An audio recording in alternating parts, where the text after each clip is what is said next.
제가 고등학교 다닐 때 고층 빌딩이 폭파되는 장면을 TV에서 생중계를 했습니다. 여러 매체에서 그 장면을 생중계를 했는데 그 이유가 무엇이냐면 그 건물을 폭파시키는 기술이 우리나라에 처음 도입해서 실행을 하는 거예요. 그래서 제가 알기로는 모든 국민은 아닐지라도 대부분의 국민들은 관심을 가지고 그 장면을 지켜보고 있었던 것 같아요. 그냥 터뜨리는 게 아닙니다. 이제 많은 사람들이 보고 있기 때문에 카운트다운이 들어갑니다. 10, 9, 8, 7, 3, 2, 1, 땡! 팍! 그러면서 연기가 치솟고 이제 먼지가 확 날립니다. 그 고층 건물이 땅속으로 쫙 내려가는 거예요. 사람들이 와! 환호를 칩니다. 왜 환호를 치냐면 그게 엄청난 기술이거든요. 광야 위에 세워진 교회가 아니에요. 도심 속에 세워진 광야 위에 세워진 건물이 아니라 도심 속에 세워진 건물입니다. 그 건물 잘못 폭파하면 옆에 건물에 넘어질 수도 있는 거 아니겠습니까? 또 사람도 다칠 수 있는 거 아니겠습니까? 그러니까 그 폭파가 성공적으로 끝나니까 사람들이 막 비명을 지르고 막 박수를 치는 거죠. 그 폭파로 말미암아 경제적인 이익을 많이 가지고 왔을 거예요. 그리고 시간도 좀 아낄 수가 있었을 것이고, 그리고 인명 피해도 줄일 수가 있었을 것이다라고 생각합니다. 다른 관점에서 보면 건물 무너뜨리는 것은 몇 초만이면 된다. 그런데 건물 짓는 것은 몇 년이 걸려야 된다. 여러분, 건물 아무렇게나 짓지 않습니다. 몸이 안 좋은 사람들이 황토집을 짓는다라고 할 때도 나름의 철학이 있습니다. 황토가 좋다더라. 그러면 집을 낮게 짓더라도 황토로 도배를 하려고 합니다. 온도를 깔아야 되면 이렇게 온도를 이렇게 깔아야 되고 다 설계를 합니다. 만약에 고층 빌딩을 다시 짓는다라고 한다면 설계에 들어가겠죠. 몇 층 이상을 지어야 되니까 지하는 얼마만큼 깊이 파야 되고 기초는 얼마만큼 튼튼하게 해야 되는지 다 있겠죠. 그게 바로 철학이에요. 건물을 무슨 목적으로 짓겠다라는 철학이 있어야 돼요. 교회도 이러한 사역을 하겠다라고 한다면 교회 건물만 보더라도 철학이 묻어 나와야 돼요. 그러면 골조를 신고 배관, 배선을 다 합니다. 그리고 시멘트를 붓고 창문을 어디에 둘지까지 다 판단을 하고 뭐 인테리어 공사, 조명 공사 다 하는 거죠. 음향 공사도 마찬가지고. 여러분, 건물을 부시는 것은 몇 초면 가능합니다. 근데 건물을 세우는 것은 몇 년이 걸릴 수가 있는 거죠. 오늘 창세기 1장 말씀을 봤는데 창세기 1장은 하나님께서 우주라는 큰 집을 세우는 이야기입니다. 오늘 말씀에 보시면 혼돈이 있었고 공허가 있었고 흑암 가운데 있는데 그 하나님께서 그 집을 세우는데 나름의 목적을 가지고 세우십니다. 그 목적을 말씀을 통하여서 세우셨다라는 말씀입니다. 여러분, 태초의 세상은 혼돈, 공허, 흑암 가운데 있었습니다. 그런데 하나님께서 말씀하시니 혼돈이 질서가 잡힙니다. 공허가 충만함으로 바뀌어요. 그리고 흑암이 빛이랑 충만함, 생명이 회복이 되었다라는 말씀입니다. 이 말씀이 우리에게 주는 핵심적인 진리가 무엇이냐? 하나님은 말씀으로 혼돈을 질서로 바꾸시고 그 질서를 통해서 하나님의 나라와 문화를 세우신다는 것이죠. 창세기 1장 2절 말씀 우리 다 같이 한번 보시겠습니다. 창세기 1장 2절 우리 합독하시겠습니다. 땅이 혼돈하고 공허하며 흑암이 깊음 위에 있고 하나님의 영은 수면 위에 운행하시니라. 아멘. 성경 구절은 처음부터 하나님께서 만드시는 세상이 아름다웠다라고 이야기를 하지 않습니다. 오늘 말씀해 보시면 혼돈하였고 공허하였고 흑암의 깊음 위에 있다라는 거죠. 이 말씀은 단순한 물리적인 상태를 두고 이야기하는 것이 아니라 하나님의 통치 질서가 임하지 않았을 때의 모습을 두고 이야기합니다. 혼돈, 방향이 없고 형태가 없는 상태를 혼돈이라고 합니다. 질서가 없다라는 말이죠. 그리고 공허, 목적이 없는 상태입니다. 존재는 하는데 무가치한 존재를 두고 이야기할 수도 있죠. 그리고 흑암, 단순한 어두움이 아니라 하나님의 빛과 생명의 부재를 상징하는 겁니다. 여러분, 창세기는 분명히 처음부터 아름다운 세상이었다라고 이야기하지 않습니다. 무질서하였고 공허하였고 흑암이 깊음 위에 있었다라고 이야기합니다. 그런데 이러한 문제를 하나님께서 어떻게 해결하십니까? 하나님께서 말씀하셨다. 빛이 있으라. 하나님께서 말씀하셨다라고 이야기를 합니다. 그러니 빛이 있음에 라고 이야기하죠. 하나님께서 말씀하셨다라는 그 문맥은, 그 단어는 창세기 1장 말씀에서 계속 진행된다라는 것을 알고 있습니다. 왜 그렇습니까? 하나님께서 말씀하셨다. 이 하나님께서 말씀하셨을 때는 하나님의 능력이 드러났다는 거예요. 하나님의 능력은 존재를 변화시킵니다. 하나님의 능력은 우리 인간의 삶도 회복시킵니다. 그런데 우리 인간에게 죄가 있으면 어떻습니까? 혼란스럽고 혼돈하고 흑암 가운데 있다. 내가 하나님의 말씀 위에 없습니다. 죄가 있습니다. 그러면 내 삶이 어떻게 됩니까? 혼란스러워요. 신앙생활을 열심히 해도 혼란스러워요. 돈이 많은데도 혼란스러워요. 주변 사람들이 내보고 좋겠다. 돈도 많고 잘 산데 좋겠다. 막 이야기해도 혼란스러워요. 내가 죄 위에 있으면 가정도 혼란스러워요. 말씀 위에 없으면.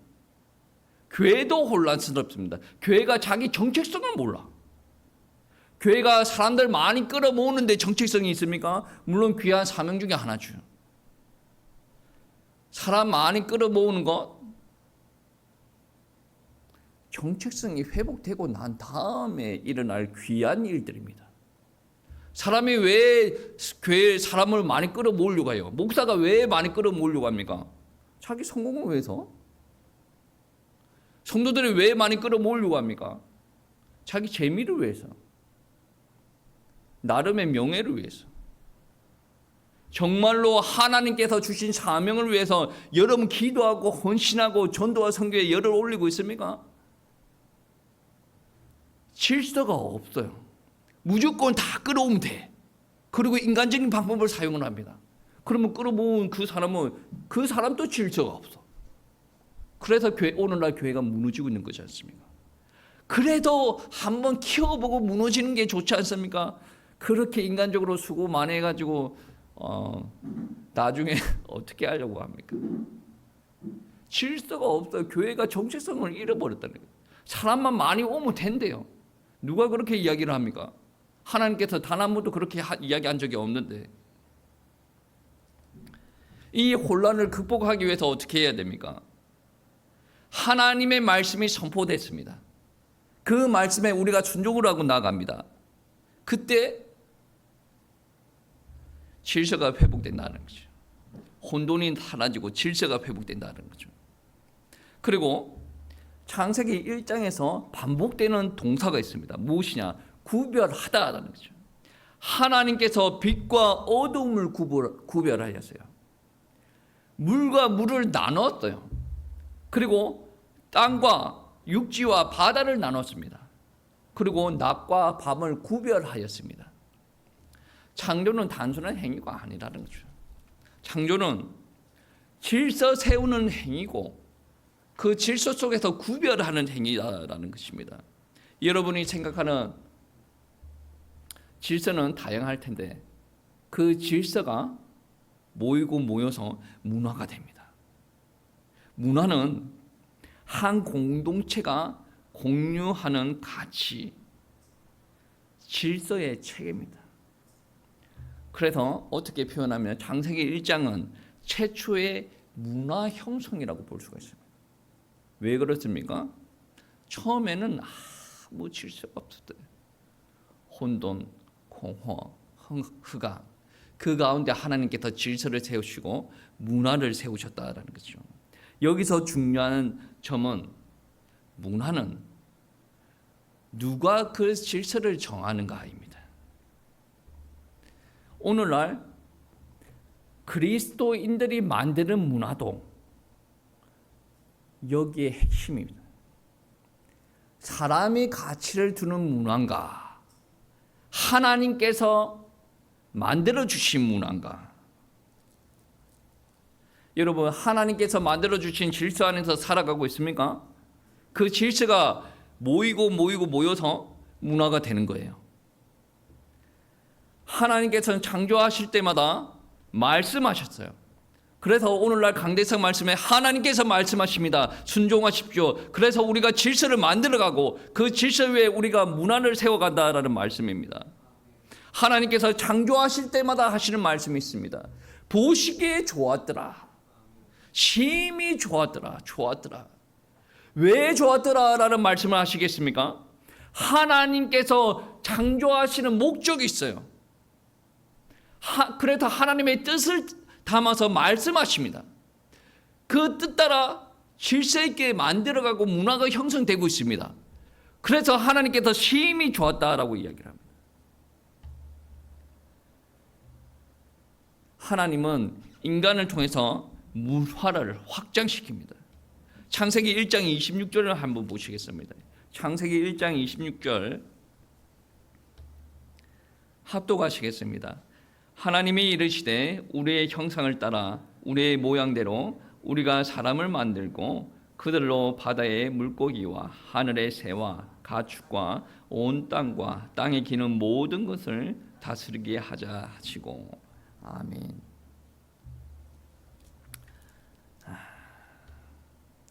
구약시대는 일종의 우상이죠.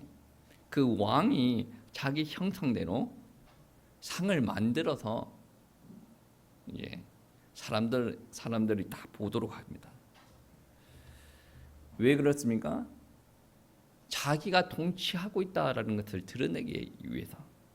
근데 우리 하나님께서는 그러한 상이 아니라 인간을, 생명이 있는 인간을 만드셨어요. 하나님의 형상대로. 그리고 하나님에게 말씀하십니다. 생육하고 번성하고 정복하라. 27절, 28절 말씀인데 그렇게 이야기합니다. 이 말씀은 이제 네가 하고 싶은 대로 다 해. 네가 이제 피조물의 왕이야. 네가 하고 싶은 대로 다 해. 이 말이 아니에요. 사람들은 뭔가 자리만 주어지면 자기 마음대로 하려고 있어요. 조직에는 질서가 있습니다. 여러분 직장생활 하지 않습니까? 질서가 있어요. 교회도 질서가 있습니다. 가정에도 질서가 있어요. 그 질서가 지금 옳은 질서대로 가는지는 모르겠지만 질서가 있어요. 그래서 여러분이 어떤 위치에 올라간다라고 했을 때 여러분 마음대로 하는 것이 아니라 질서 따라 움직여야 된다라는 것입니다. 여러분 정복하라, 다스리라. 이 말은 무슨 말이에요? 너 마음대로 하라라는 부분들이 아니라 하나님의 질서가 드러나게 하고 하나님께서 통치하는 듯하게 너희가 이 땅을 다스리고 정복하라라고 이야기하는 것입니다. 이러한 의미가 또 심하게 드러나는 강조하는 장면 성경 구절이 있는데 15절 말씀 합독하시겠습니다. 2장 15절 말씀. 여호와 하나님이 그 사람을 이끌어내어 에덴 동산에 두어 그것을 경작하며 지키게 하시고. 여기에 경작하다라는 말 전에 제가 이야기했던 부분들이 있는데 경작하다라는 말 안에 어떤 의미가 포함되어 있냐면 섬기다, 예배하다라는 말이 포함되어 있습니다. 그러니까 이 땅의 질서가 무엇을 가치 있는 일로 생각하는지 우리가 알 수가 있죠. 너희가 하나님 앞에 예배 드리면서 지키게 하라 라는 부분들이 우리가 깨달아야 됩니다. 인간은 자기가 하고 싶은 대로 정복하고 착취하는 존재가 아닙니다. 하나님의 질서를 보존하고 확장하는 존재입니다. 그래서 2장 5절 말씀에 예배하다라는 의미가 포함되어 있다는 거죠. 여러분, 창세기 1장의 창조 행위는 혼돈을 질서로 바꾸는 행위라는 거죠. 어둠을 빛으로 바꾸는 행위. 여러분, 우리가 있는 환경에서 질서를 바로 잡으시길 바랍니다. 기존에 가지고 있는 질서가 있을 수도 있어요.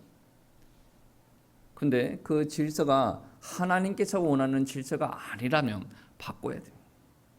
가정에도 질서가 있을 수도 있어요. 그리고 우리 직장에도 질서가 있습니다. 교회도 질서가 있습니다. 여러분, 우리는 하나님의 말씀을 붙들고 건강한 공동체로 세워야 되고 거룩한 교회로 세워야 됩니다. 여러분 아마 신앙생활하면서 막 갈등되고 의견, 생각이 충돌되는 경우들이 있을 겁니다. 제가 요즘에 이야기하는 부분들이 뭐냐면 중고등부 평일 예배를 사수하라, 그렇게 이야기하죠. 여러분 한번 생각해 보세요. 그런 목사가 많이 없는데? 그런데 여러분, 인간 생각을 기준으로 놓고 보고 평가를 한다면 목사가 이상해, 왜 이런 것까지 요구해? 그렇죠. 그거는 지금 있는 질서 안에서 이야기하는 거죠. 우리가 봐왔던 질서를 이야기하는 거죠. 근데 하나님의 질서를 한번 보세요.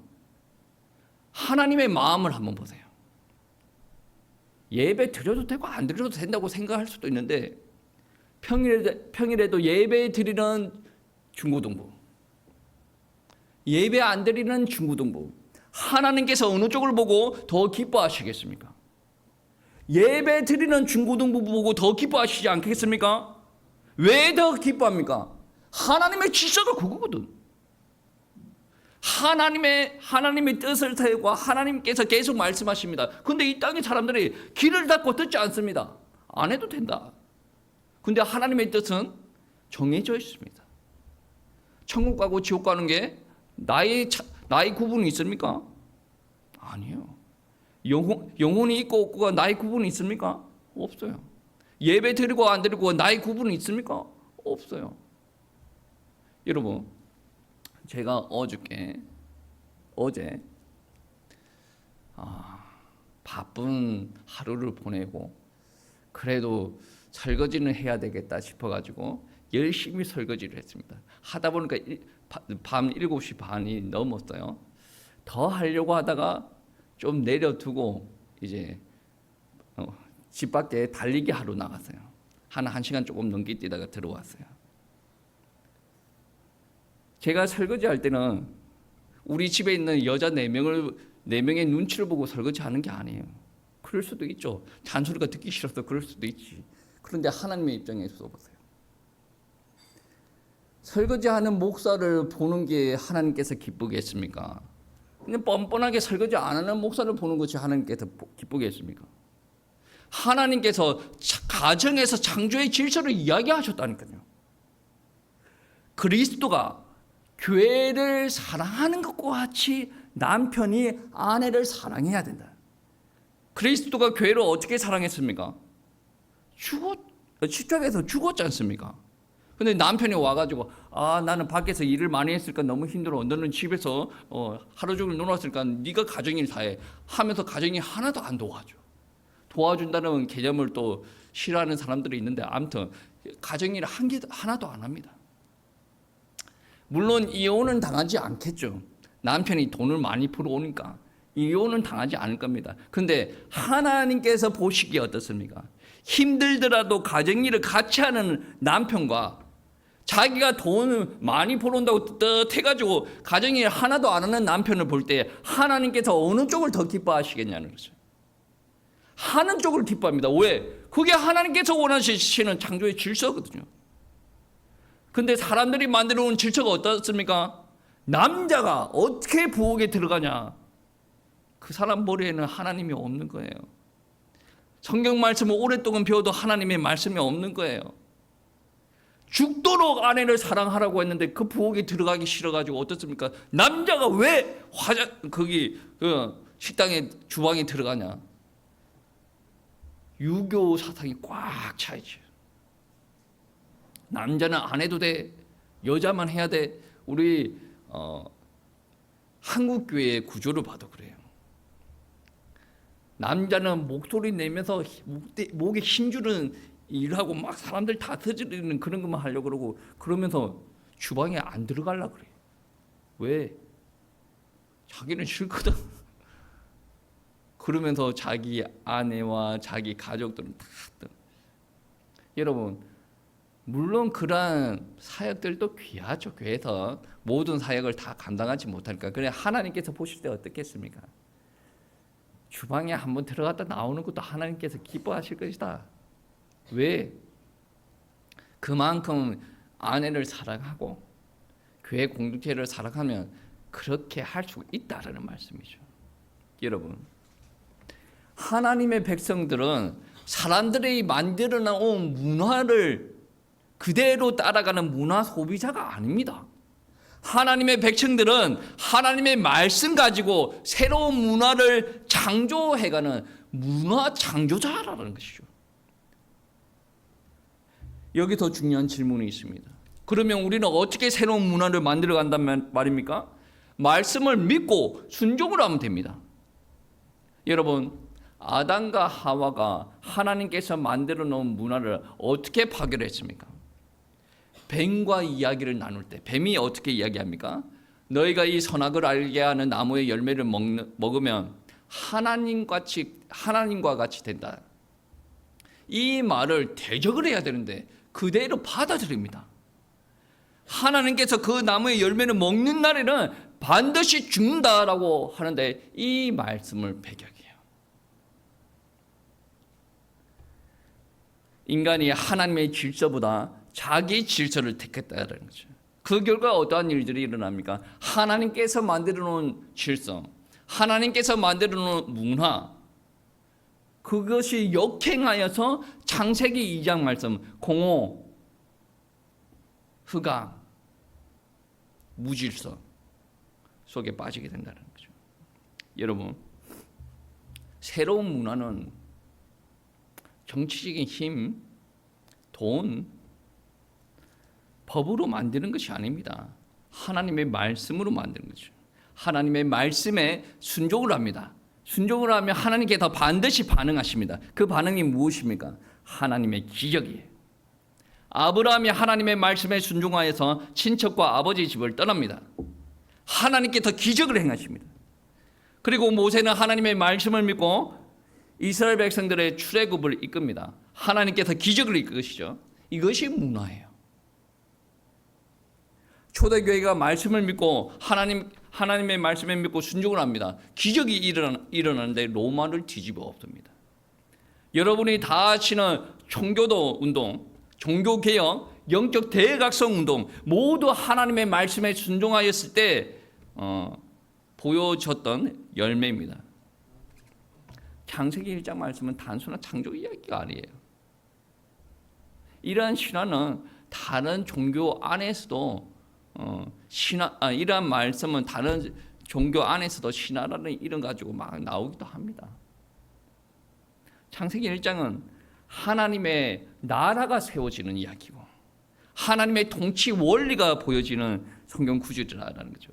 흑암 위에 빛이 있었다. 공허함 속에 생명이 있었고 그것이 충만하였다. 그리고 하나님께서 이 질서를 전파하는 사명들을 우리에게 주셨다는, 세상을 불평하지 마십시오. 어차피 세상 문화는 우리가 살아가기에 좋은 문화가 아닙니다. 또 어떨 때는 그런 게 있습니다. 자기가 사는 문화가 있는데 하나님의 말씀대로 사십시다 그러면 하나님의 말씀대로 사십시다 하는 사람들을 원망 불평하는 경우가 있죠. 광야에서 모세를 대적했던 이스라엘 백성처럼. 뭐가 되어지지 않아서 그런 일들이 일어나냐면 하나님께서 우리를 빛으로 부르셨어요. 그러면 빛으로 부르셨다라는 것은 우리가 먼저 변화가 일어나는 거예요. 여러분 한번 생각해보세요. 성경 말씀은 이렇게 말씀하십니다. 우리는 따라가야 됩니다. 라고 이야기할 때 거부감이 일어나는 사람들의 특징이 뭡니까? 아직 빛이 없는 것처럼 보여요. 왜? 하나님의 말씀은 질서의 말씀이거든요. 목사가 욕심을 가지고 이야기하지 않습니다. 하나님의 말씀은 그대로 이야기하는 거지요. 자기 안에 질서가 안 잡혀 있어요. 그러니까 거부감이 느껴지는 거죠. 지체를 사랑하라. 이웃을 사랑하라. 하나님께서 원하는 질서 아닙니까? 근데 내가 일평생 사랑한 적이 없어. 나를 최고로 사랑해. 쾌락을 던져버리라. 거부감이 느껴지는 거죠. 나를 최고로 사랑해. 내가 이때까지 살아왔던 삶을.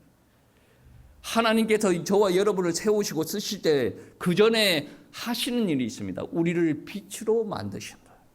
빛을 전하는 사명을 감당할 수 있도록 우리를 먼저 개선을 시킨다. 우리가 말씀 위에 서고 우리 안에 질서가 회복될 수 있도록 혼돈이 아니라 질서 위에 세우시. 그리고 공허가 아니라 정말로 하나님의 은혜로 충만케 될 수 있도록. 그리고 흑암으로 우리가 귀신과 사탄의 종로로 하도록 막 흑암 충만하는 것이 아니라 하나님의 빛이 들어옵니다. 그리고 어둠을 다 제하여 버리죠. 그리고 우리를 문화 창조자, 전파자로 하나님께서 세우셨다. 가정에서도 말씀에 순종하십시오. 가정에서도 말씀에 순종하십시오. 아무도 보지 않는다라고 해서 내가 하고 싶은 대로 하지 마시고 하나님의 말씀에 순종하십시오. 하나님께서 기뻐하시겠죠. 왜? 그게 하나님의 질서였으니까. 좋았더라. 우리 가정을 보고 좋았더라. 교회에서도 순종하십시오. 하나님께서 좋았더라. 말씀하실 것입니다. 왜? 그게 하나님의 질서니까. 여러분, 내 감정과 내 생각이 없다라는 것이 아닙니다. 내가 하는 행동 하나님께서 기뻐하실까? 그렇지 않으실까? 좋았더라. 하나님께서 좋으면 나는 그렇게 해야 되는 것입니다. 직장에서도 마찬가지입니다. 내 자녀 교육도 마찬가지입니다. 나는 자녀를 이렇게 키우고 싶습니다. 어떤 교회인지는 이야기는 못하겠고 학구열이 높은 어떤 지역에 부모님들이 자기 아이 초등학교 4학년만 되면 교회 오지 말라고 합니다. 교회 오지 말고 공부 열심히 해라. 그 사람은 문화에서 지는 거죠. 하나님께서 그렇게 하라고 우리를 부른 거 아닙니다. 문화를 이기라고 부른 거죠. 흑암이 세팅한 문화가 있어요. 우리가 그 흑암이 세팅한 문화를 이기려면 더 열심히 해야 됩니까? 더 안 자고 해야 됩니까? 더 어금니를 깨물고 해야 됩니까? 여러분 잘 살고 싶으면 돈을 그렇게 아껴야 됩니까? 인간적인 방법이죠. 잘 살고 싶으면 돈을 모아서 여러분 돈을 아껴야 된다. 모아야 된다라고 할 수도 있어요. 근데 제가 생각나기에 존 웨슬리인 것 같은데 스펄전인가? 그분이 설교하기를 이렇게 설교해요. 열심히 벌어라. 아껴라. 그것을 하나님 앞에 드려라. 그 설교 듣고 사기꾼이라고 생각하는 사람들이 있습니다. 근데 그 설교한 그분이 참된 하나님의 종이죠. 그게 질서예요. 나에게 질서가 없으니까 내 수준에 더 열심히 하는 거예요. 하나님의 질서를 따라가면 하나님께서 역사하십니다. 하나님께서 능력을 공급하여 주신다라는 거죠. 태초에 하나님께서 행하셨던 일, 창조의 역사가 저와 여러분에게 일어나실 것이다라는 거죠. 혼돈이 질서가 됩니다. 공허가 충만이 되고 흑암이 빛으로 바뀔 것입니다. 왜냐하면 하나님은 언제나 말씀으로 창조의 역사를 시작하셨기 때문이다. 그 능력의 말씀은 우리의 가정, 교회 그리고 이 땅 가운데 충만해질 것을 믿습니다. 이 말씀을 믿고 우리가 또 한 주 동안 말씀에 순종하고 승리하는 하나님의 백성들 되시길 축복합니다.